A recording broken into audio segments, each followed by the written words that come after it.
One of the number one reasons why women struggle with dating and relationships today is that they choose men who are not ready for anything real. Ladies, there are lots of great relationship-ready men out here. However, you need to learn how to choose them. I wrote this book to teach you how to do just that. Get your copy of Choose Well, a simple formula to determine the best man for you on Amazon today.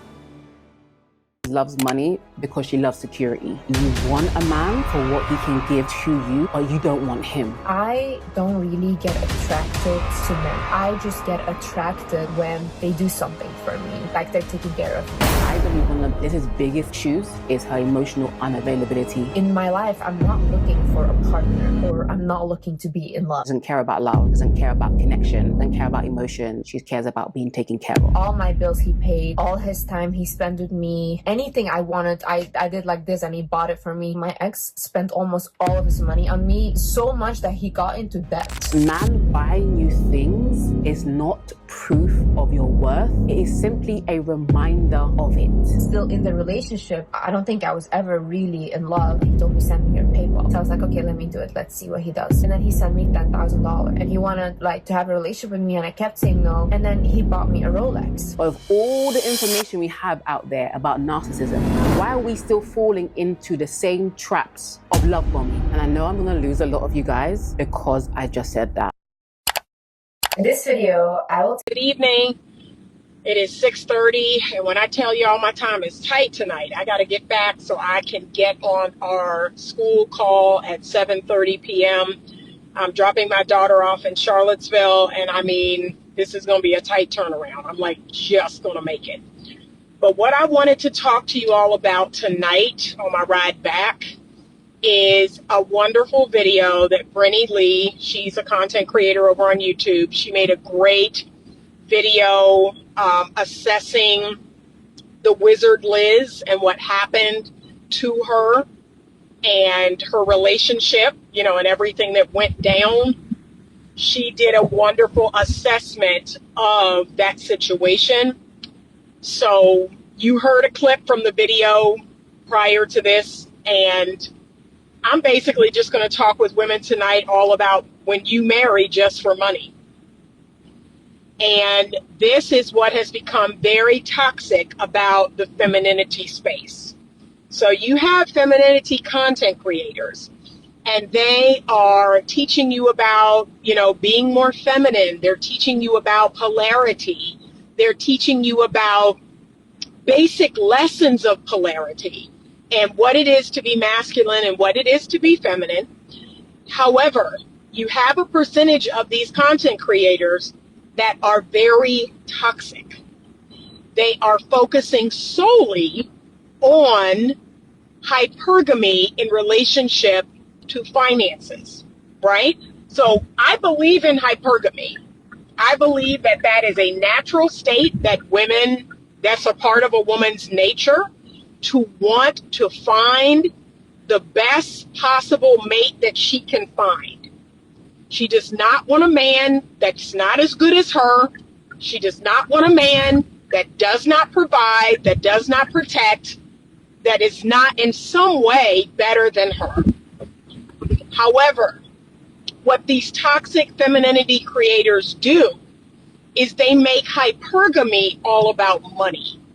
And that is not the case. Hypergamy is not just about money. It's about a man even being taller, a man being stronger and having more muscles. It's about a man being smarter. It's about a man having other resources, right? It's not just about, oh, may the richest man win. Because here is the reality. And maybe no one has told you this, so maybe this is the first time you're hearing this, ladies. 95% of you will not marry a wealthy man. 95% of you will not marry a man who makes over $200,000 a year. I hope you heard that. Turn the volume up. 95% of you will not marry a man who makes over $200,000 a year.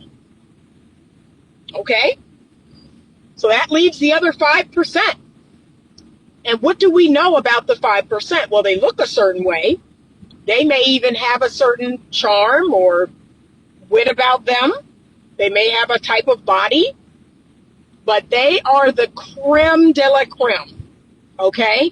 You got women out here that are working at Target and they want 100% provider. That's not to say that that can't happen, but 95% is the odds that it won't. Okay? 95% of you all. And what is getting to be like a whole thing is that, and I'm gonna say this, it's probably social media, it's probably just the online space in general that has women living in a very diluted state where they really think that they're 9s and 10s. Every woman, the average woman, thinks she's a 9 or a 10. And then when I say that I'm a 6, I make some of my friends mad. Like, I make people upset when I say, well, I'm a 6. I'm a strong 6. And I'm looking for a 7. I'm looking for a 6.5, 7, 7.5, right? And I will consider myself blessed. Let me find a 7, 7.5 man, and I'm blessed. And guess what? We're going to ride off into the sunset and be happy. But unfortunately, most women, they believe they're a 9 or a 10. Average women, women who are 4s, women who are 3s, think they are 9s and 10s. And they say things like, I deserve a 100% provider. I deserve a wealthy man. I deserve this type of house. I deserve this type of bag. Like, they actually use that language. And so again, these content creators, they're fueling the delusion out here with women. They have these women believing that, yeah, all of you all have the capability of getting a wealthy man. We don't. I was married to a multimillionaire, and I will not be married to another one. Like, it is what it is, right? But because I'm realistic, because I'm humble, because I recognize that, okay, that was a one and done. That was a one-shot thing. It is over. Like, I'll probably marry, a UPS driver, a firefighter, a teacher, a counselor, another counselor. Like, yeah, that's okay. And again, these toxic femininity creators, they have you all believing. They're selling you, this is another thing that I think is interesting. They're selling you a lifestyle. They're not selling you love. I'm trying to get you in love. Let me just say that just straight out. My intention is for every human being on the planet to experience true, genuine love from another person. That's my intention. Their intention is they're selling you a lifestyle. They're saying he should be able to do this. He should be able to take you here. He should be able to go there and pay for this and do this and do. They're selling you a lifestyle. It's not about love. It's not about anything genuine. It isn't even about connection. They say that the thing that should turn you on the most is his wallet. The thing that should turn you on the most is how much money he spends. That's what they're teaching you. And what's sad is young women they're just eating it up. They're just eating it up. They really believe that, yeah, this is the best guy for me because of all his money, because of everything he's buying me, everything he's doing for me.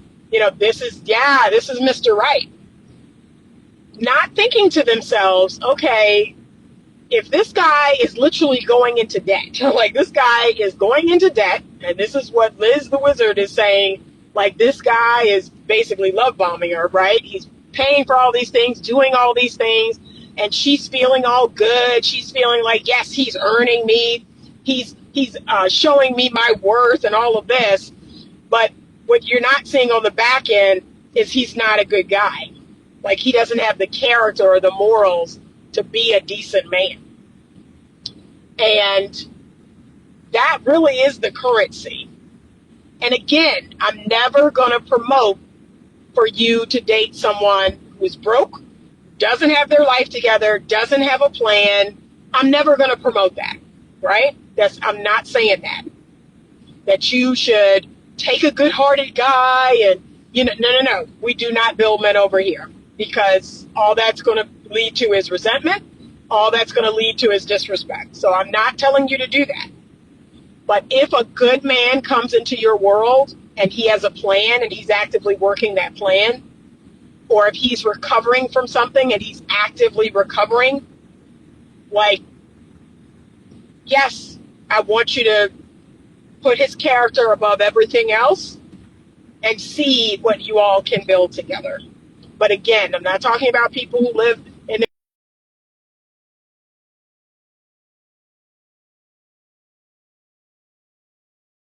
him. He needs to take a couple of years and get himself together and get more stable footing. Okay? I'm talking about decent men who have a plan. They're working their plan. They don't need you to give them the plan. They don't need you to get them a job. They don't need you to help them with their resume. No. They know how to do what they do. You do not have to parent them. You do not have to be mommy, because we're not doing that. Hypergamy says, I look up to this person. I don't see this person as my daddy, but I do see him as a man that I respect. I have reverence for him. That is a part of hypergamy. The level of reverence that I have for a man is hypergamy. I respect him. I respect his character. I respect his morals. I respect that he's a good father. He's a good son. He's a diligent, hard worker. But these femininity creators, they're making you believe that hypergamy is all about finances, and that's not true.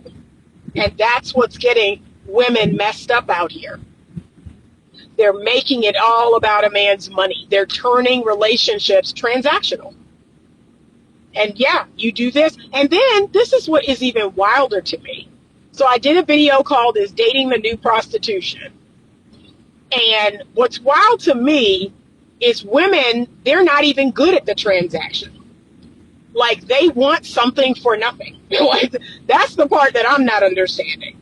Like, okay, I'm confused. The man, okay, so if you need him to get your hair done, get your nails done, buy the outfit and all of that, what do he get? Like, what is he getting? Right? If you're charging him $1,000 just to come into your DM, like, what is he getting? Like, they're not even good at the transactional part. That's the thing I don't understand. They want to take, and don't want to give anything in return. That's the part that I don't get. So, I digress. But this situation with Liz the Wizard, I mean, I personally saw this coming. This is someone who is wounded and traumatized. And let's be honest, ladies, a lot of us have a daddy wound, myself included. And I had to work on that wound for 20 plus years. I had to work on my attachment style. I had to work on my daddy wounds. I had to work on my abandonment wounds. But when that is the case, you will find yourself in these situations with these narcissistic men, these men who are users, these men who are liars or cheaters, because, they can buy your worth and value. They can buy you things and make you feel like, oh, I'm somebody. They make you feel good about yourself. And the truth of the matter is, you are lovable, period, right? You are just lovable, just sitting here, just all on your own. You are lovable. And you have to believe that. That has to come from inside of you, that you know you're lovable. And you have to determine your own worth and value. What people give to you, what people buy you, what they do for you, that may validate you, but it still doesn't determine your worth and your value. It may validate you, it may feel good, but here's something for you to know. Men who are doing this, it's a tactic. It is a tactic to lower your walls. It's a tactic to lower your defenses. And for a lot of women, it works. It lowers their defenses, and then they're like, oh, well, I mean, he's doing all of these things. He's buying all of these things. He's doing this. He's doing that. So, yeah, I should give him a chance. Yeah, I should open up. Yeah, I should let him in. No, your character determines that for me. How you are day to day with the people in your life and your work, that's what tells me if you're a safe person. But what you buy and what you do for me, that doesn't tell me if you're safe. There are some crazy people out here. There are some detestable people out here with money. We have seen that in the Diddy trial. We've seen that in the Epstein files. Like, there are some crazy, sick people who have money. And let me say this for fear of, let me just say this.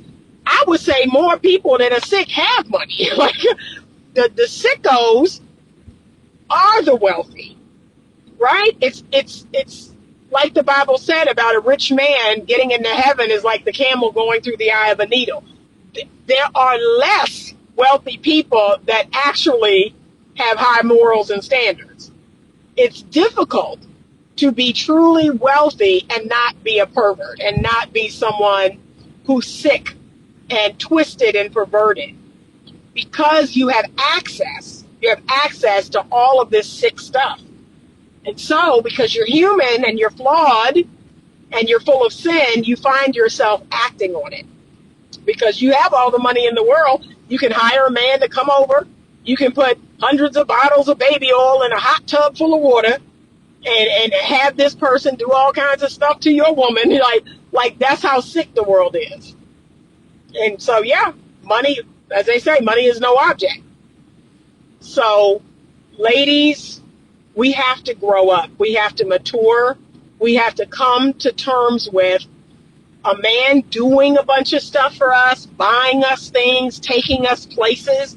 That doesn't mean anything. That does not mean anything. And we have to stop making it mean something. There was a time last year where there was a debate about the coffee date. You remember that? When it was all these toxic femininity people. Oh my God, don't you ever let a man take you on a coffee date. Oh my God, he's the cheapest person ever. He's horrible. Is he? You have determined his character simply because he wants to meet at Starbucks? Like, what? That is the most toxic thing I've ever heard. Hey, let's meet at Starbucks after church. And that's a horrible person? Like, what? Yeah, like I said, y'all need to be careful about who you listen to. You need to be careful about who you're getting your advice from. The Lizard Wiz is still in her 20s. I think she's like 27. Still a kid, a baby in my humble opinion. I have a 22-year-old and a 25-year-old. So she's still a baby and have the audacity to be out here trying to teach other women about men. And look at what happened to her. She got taken. She got the wool pulled over her eyes. This so-called fiance cheated on her, that she made the stupid decision of getting pregnant by this man. She got pregnant by this man, and when she was 4 months pregnant, that's when she found out about the cheat. So she is the last person on earth anybody should be taking advice from. She can tell you what not to do. That's what she can do. She can run down all the mistakes that she made, and she can tell you don't do that. But she admitted that she didn't love this man. She admitted that she really wasn't feeling him that way. She didn't love him, but he persisted. And this is another thing I keep telling women. Why do you all think that because a man persists, like you owe him something? You keep believing that, oh, well, he wants me, therefore, I'm just going to give myself to him. No, that's not how that works. You decide. You choose him. He may want you, but I need to determine, are you safe? Do I have security with you? What your character is like? What your morals and your values is like? Like, I have to vet you. You calling me and texting me every day and sending me gifts to the house, that doesn't guarantee anything. I'm going to run through my process. That doesn't mean anything to me. Now, I'm old, okay? So I've been there, done that. None of this is new to me. This game is not new to me. I know how this is how a lot of men work. They will, put pressure on you and buy you things and take you places. And look, this the thing I found out not too long ago. There are some men out here who are great at dating. They make excellent daters. They know how to plan a good date. They know how to pay for that date. They know, oh my gosh. When I tell you, they will show you a good time. Let me tell you what they don't know how to do. They don't know how to be your man. They don't know how to be a good boyfriend. They don't know how to be a good fiance. They don't know how to be a good husband. That's a lot of men. They don't have a clue how to maintain a healthy relationship with a woman. But oh, they'll take you on some dates and they'll buy you some things and they'll have you believing, oh my gosh, this is my dream man. And then 3 months, 6 months, 9 months, all of a sudden. And then this is what y'all love to say. This is what y'all love to say. Well, he pretended. He pretended to be something he wasn't. And I chose the man that I thought he was. And what does that have to do with me? It has everything to do with you. Because you have someone like me telling you that that's everybody. Everybody is pretending. Everybody is going to put their best foot forward. And you wait. You are patient. You observe. And you look for the little chinks in the armor. That's what y'all will not do. You'll listen to these toxic femininity coaches telling you, oh, girl, if he buys you a bag, if he do this, if he do that, that means something. That means something. He's investing in this and that. No. It's time, it's energy, and it's effort. And buying you things is lovely, right? And you should be appreciative. I'm not saying that you shouldn't be appreciative. You should be appreciative. I'm very, when men do nice things for me, when they buy me things, when they, go out of their way to solve problems that I have, I'm very appreciative. But I want you to understand something. That in and of itself is not a ticket to my bedroom. That in and of itself is not a ticket into my heart. I vet every man. I determine over a period of time how consistent the man is, what his true character is. And when I see that, no, then the answer is no. And guess what? I don't put men in the friend zone. If they stick around, if they keep calling, if they keep texting, if they keep buying things and doing things, I'm like, hey, I'm not sure what's happening here, but I just don't think we would be a good fit for one another. I tell them what is the truth. Now, if they want to develop a genuine friendship, great. So if anything, they're putting themselves there. I don't put them there. I am perfectly fine with that man hanging up and never talking to me again. That is just fine by me. I am not hurt in the least. But this idea that, this tit for tat, I'm going to do this to get this. I'm going to do that to get her to lower her defenses. I'm going to do this to get sex. Like, it's just so tired, y'all. It's so tired. It's so yucky. It's so unattractive. It's like, no, either your intention is genuine or it's not. And if your intention is not genuine, just pay a pro. What do you need me for? Just get a pro. Get a pro. Let that pro look exactly how you need it to look. Sound exactly how you need it to sound. You can pay her to give you the girlfriend experience. But why are you coming over here? That's what I don't understand about men. It's like the men who can afford a pro, and yet they're going to go to the good girl. They're going to go to the church girl. They're going to go to the girl who actually wants something real and pretend to be something they're not and sleep with them and then run off. What is the point of that? Like, it's a special place in hell for those type of men. Okay, she said, a man ain't getting a damn thing from me if I have no interest in him, no phone number, nothing. And that's what I'm saying. I just don't understand that. But some women, they can be worn down. This idea that, oh, he wore me down. There ain't no such thing in my world. There really is not. Either I like you just as a person, like I just dig you as a person. I think you're a cool person, right? Or I might have an instant attraction, but even that now I'm wary of. If I meet a man and I have a feeling about him, I still kind of turn the other way. I go the other way. And again, if we became friends or we worked together or something, maybe over time, I could be convinced for him to get, me to give him a shot or something.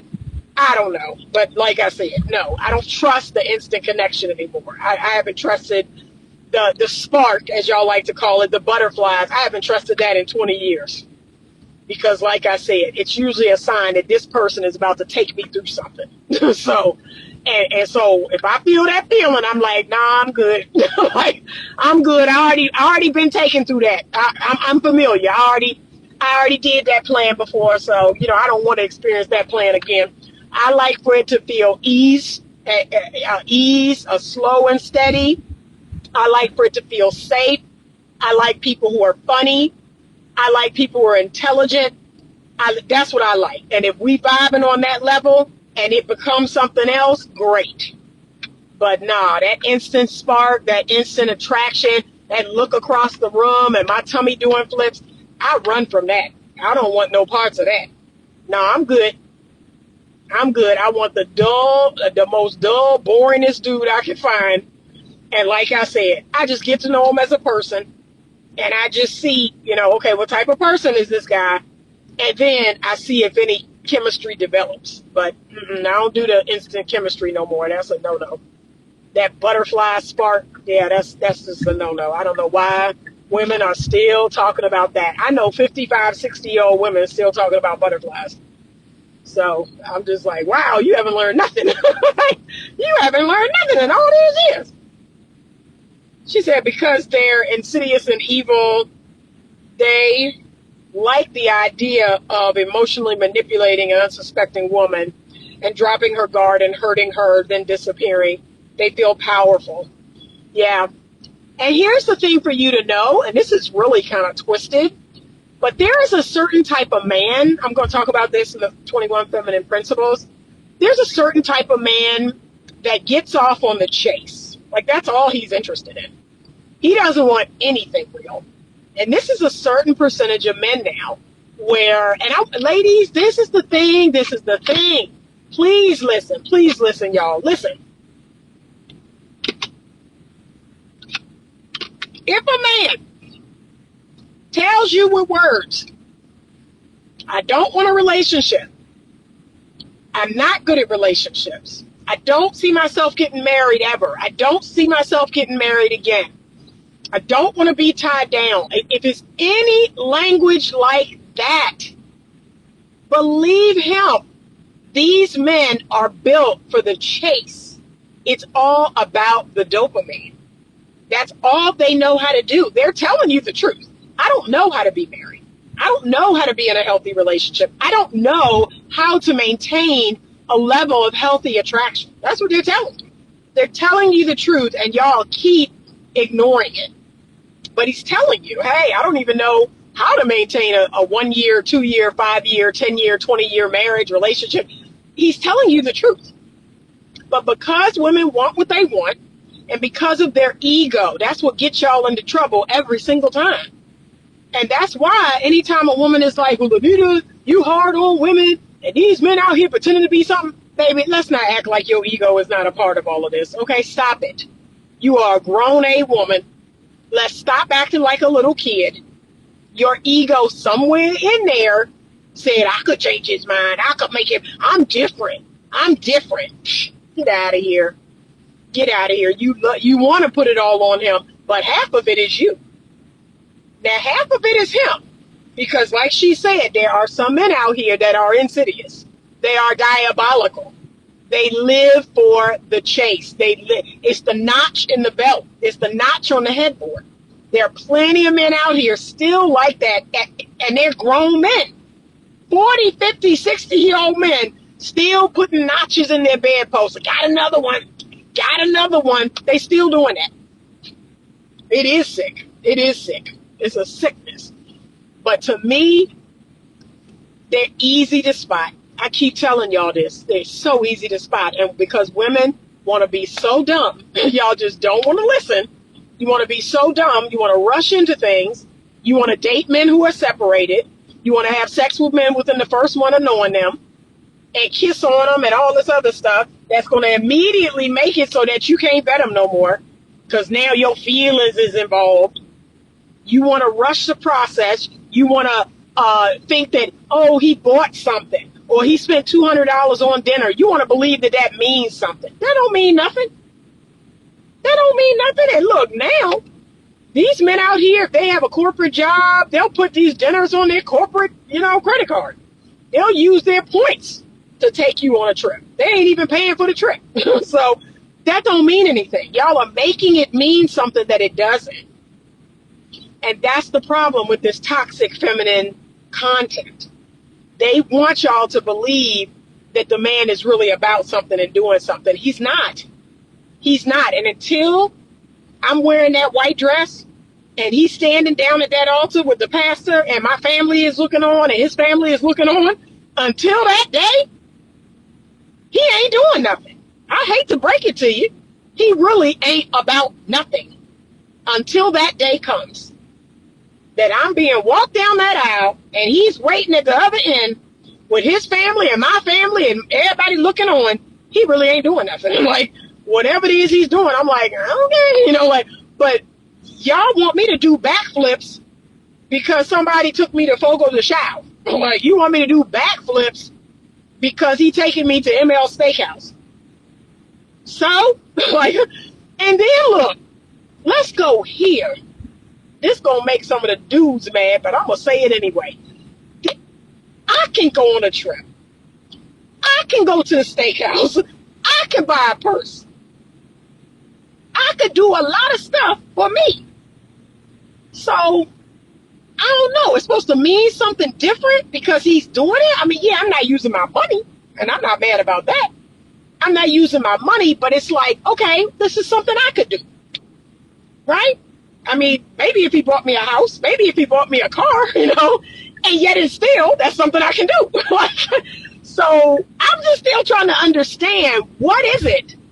Why do y'all make that mean something? For me, it's godly, it's kind, it's smart, it's someone who has their life together, they have a vision, it's someone with a growth mindset, it's someone who's honorable and trustworthy, and it's someone who is willing to give the ultimate commitment. It's the ultimate commitment for me. And especially now, because men do not value marriage. They do not value marriage, and many men say they're not going to get married. So if a man dropped down on one knee, gave me a ring, and met me on that date, that means something. That means something. Anything else, I can do. I can do. I can buy myself a house. I can buy myself a car. I can buy myself a bag. I can take myself to Martha's Vineyard. I can do a lot of things. So that's the part. It's like, okay, and yeah, the man is paying for it and you're not spending your money, but y'all are making that mean something about his character, or you're making it mean something about his feelings for you. Whereas today, it's all transactional. Like today in 2025, a man spending money on you, it doesn't mean anything because our world is just so transactional. It's like, yeah, this is what I do. I buy this, I take you here, I do this, I do that, and bada bing, bada boom, you give me some, and this and that, or I'm coming over in the middle of the night, and you give me some, like, yeah, that's kind of what our world is. But a man who says, hey, I've got this business plan, I've got this thing I'm working out, I really want you to look at it, what do you think about this? This is something I'm really passionate about. Do you think this is something you'd want to get in on? Like, you think this is something we could do together? We go into this equally, and we build this thing, or hey, I've got this platform, I'd really love this, wow. And I'm like, wow, okay. And we take it from that to, let's make this thing official. Like, let's put all this money in the same house. Like, let's make this thing official. That to me is doing something. But y'all and the buying the bag and the shoes and the I just don't get that. Because like I said, that's something I can do. What's the big deal? I just don't get it. N.W. Bethy. I think it's a lady. She says, to be honest, most men don't like women. They don't respect their moms, and they take it out on partners. Wow. Okay. Okay. Evolving_Lulu74 says, right, I've gone to Fogo de Chao on myself just because it was a Tuesday. Yeah, like, come on, y'all. Come on. Y'all make it mean something. Y'all make it mean something. Yes, I'm not using my money. That's all it means. Like, and can we be honest? All it means is I didn't have to pay for it. But y'all are going above and beyond. So, oh my gosh, he must really like me. He must be really into me. And he is investing in me. And he must want something. No, it doesn't mean that. The only thing it means is that you ate a meal that you didn't pay for. That's it. That's it. You're trying to make him bigger and more than what he is, right? There are things he can do to show that he likes you. There are things he could do to show that he respects you. There are things he could do to show that he loves you and cherishes you. But it's not financial.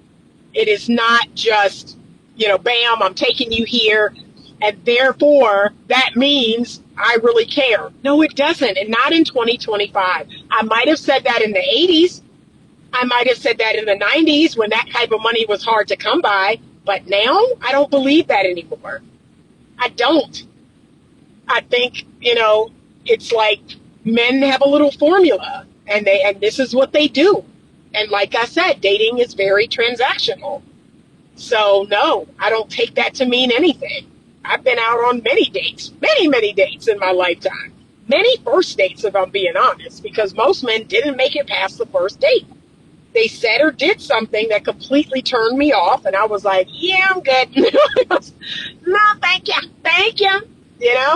And a lot of these men, one date and a couple of phone calls is really all I needed. We just weren't a good fit for one another. And I was like, yeah, no, I don't, this doesn't feel good, or something about it doesn't feel safe or secure, or this person, our lifestyles didn't gel, whatever happened. But that was a risk that I was willing to take. It was a risk he was willing to take. Like, we had to talk on the phone. We had to meet in person and see, if we were a good fit for one another. But ladies, I'm going to tell you something my grandmother told me. She said, if you marry a man just for money, you're going to earn every penny. You're going to earn every penny if you marry a man just for money. So just keep that in the back of your mind.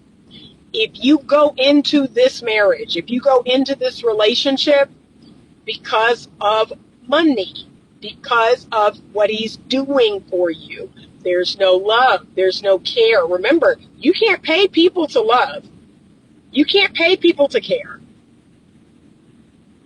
But if there's no love and no care, trust me, it's going to come out it's going to seep through your pores that you don't love that man, you don't care about him. And then once he really feels that, now he's going to start treating you like that. But this woman don't love me, she don't care about me. See, then you're going to start getting that kind of treatment. And then you're going to feel a way like, oh, now he's doing this, now he's doing that, or he's stepping out. And this is an agreement. This is an arrangement. What are you talking about? So, yeah, like I said, get your priorities in order. It is wonderful. This is what I'm going to say about money. It is wonderful, right? Money is freedom in my mind. Money is the ability to make choices that are beneficial to my life, that are beneficial to my family's life. Money is freedom. That's all it is. Okay? For me, it's not about design or anything. For me, it's not about bags. For me, it's not about flexing on the gram and 1,000 roses and all that other crap. I could care less about that. Money does provide a level of freedom. It provides a level of time freedom. It provides a level of freedom for me to go to any doctor or go to any functional medicine dentist, or, go to things and get treatments and all, it's freedom, right? If your loved one was dying and the medication they needed to take for a year cost $2,000 a week, money can solve that problem. Like, money solves problems, okay? That's the number one thing I love about money, is it solves problems. And that's why when a tire blows out, the HVAC goes out, these things happen at the house. I'm like, well, let me call somebody, right? I got Michael and Sons coming on Saturday to look at the electrical panel. I call somebody and I have money, I have money to see about it. And if I didn't have money, that would be very stressful. It would be stressful if the HVAC went out because I don't have any money to fix it. We would be hot in the house. Yes, exactly, Michael. Money provides more options, but it solves problems, and that's not a bad thing. But again, we are worshiping money. We are pedestalizing money, and we're making it mean something that it doesn't. And this is what women do, and women, y'all got to work on this. Y'all equate money with interest or intention or love. It's not that. It's not. There are plenty of sick people in the world that have money, and they are not good people. They don't care about you. They don't love you. They don't see it as investing in you and, oh, I really like this person and I'm going to invest. No. They don't see it that way. I am blessed to know 3 millionaires, multimillionaires. I'm blessed to know 3 multimillionaires right now that happen to be excellent people. Like, I hit the jackpot. I hit the jackpot just knowing them. Like, wow, these people actually have character. These people are not impressed with money. They're not impressed with things, and they're not flashy. And yet they live in beautiful homes. They drive a Honda, and then they have a fancier car, Porsches and, Maseratis and all that stuff. But their daily car is a Honda. But they have access to a lot of money. But it's like, okay. So, I think they understand that, yeah, y'all are making it mean something that it don't. And then you think the person is better somehow because they have money. That they're better, they're this, they're that. No, there's a lot of sick people out here that have money. Their character is in the toilet. They're not good people. I wouldn't trust them with my dog. No. But you think because that person has money that somehow makes them better. It doesn't. Like I said, take it from somebody who knows people that have money. And it's just so interesting to me because it's like, man, I hear other people talk about this and I'm like, man, I'm in these circles and these people pedestalize these people with money. You think that they're so highfalutin. No, they're just so much better than everybody else. No, they're not. No, they're not. But ladies, you marry a man just for money and you're going to earn it. You're going to earn every penny of it. And y'all, look, this is what the toxic femininity women say. Well, I'd rather cry in a Rolls Royce than a Toyota. I'd rather cry in a $2 million mansion than in the projects. Okay, baby, then that's what you're going to be doing. Okay, so you enjoy that. That's what you're going to be doing. You're going to be crying in a $2 million house. You're going to be spending most of your days feeling horrible. So I hope it was worth it. No, I'm good. I'm good. Like I said, I'm waiting to come into my own. I'm waiting for God to rain down his financial blessings on me. And however that could come in a myriad of ways. So I'm not demonizing money. Money solves problems. That's what I love about it. And especially now in my life. I have been broke. I've been a broke college student and a broke young adult and had 4 roommates living in an apartment downtown Atlanta. I've been there. And it's not fun. It's not fun to have an emergency room bill because I burned myself or I cut myself. Don't have insurance. It's not fun. But thankfully, God has blessed me right now to say, honey, be blessed. That when problems arise, you can solve them. That's a beautiful life right there. Money is an earned resource, not a cash cow. Okay. I've met lames with money. Oh, God, yes. God, yes. So, ladies, this is a cautionary tale. You all have got to be mindful about who you listen to online. I caught my daughter listening to Shira 7. I said, don't ever let me catch you listening to her anymore. I said, that woman is going to have you in a world of trouble, in a world of hurt.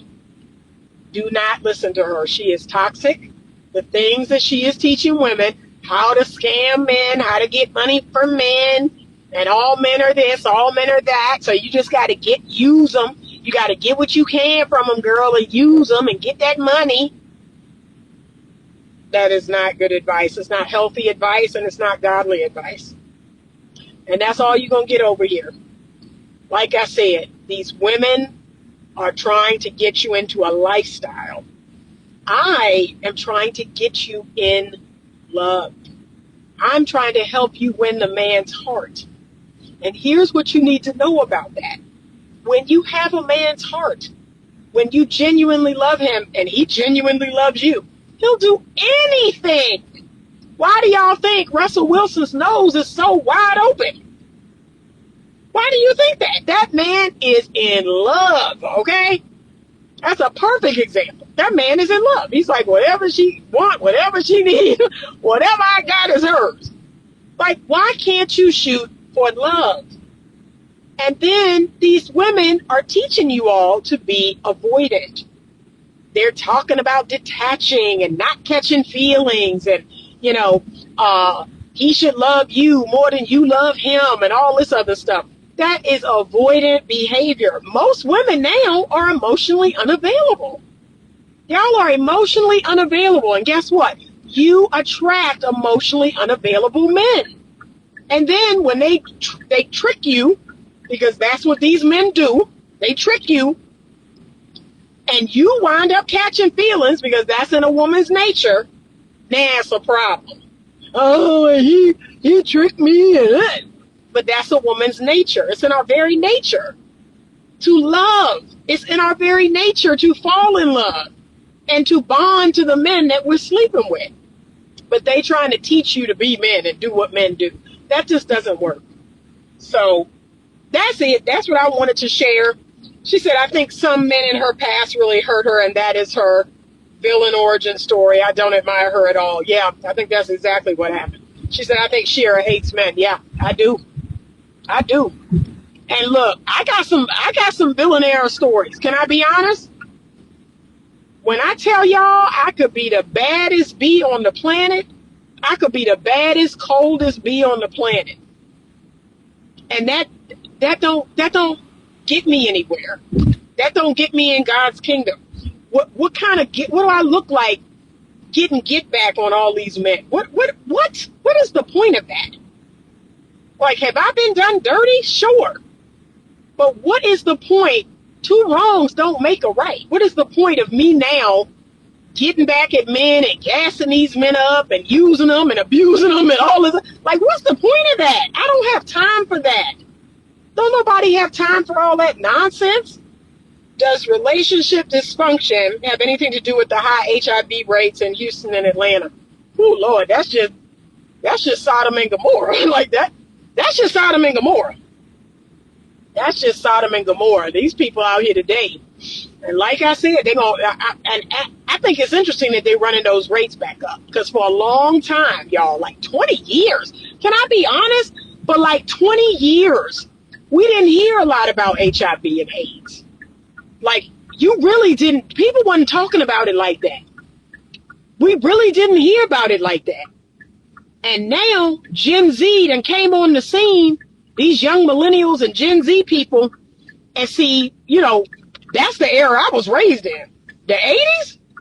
The AIDS epidemic? Shoot, that's the era. So I know about that. But look, these Gen Zs and these young millennials, they don't even know what AIDS is. They don't even know what HIV is. So I think they out here like, ain't nobody talking about it. They ain't making no commercials about it. They not talking about it. I don't see no billboards about it. They must have solved that. they must have cured that. And look, they out here screwing like they did in the 80s.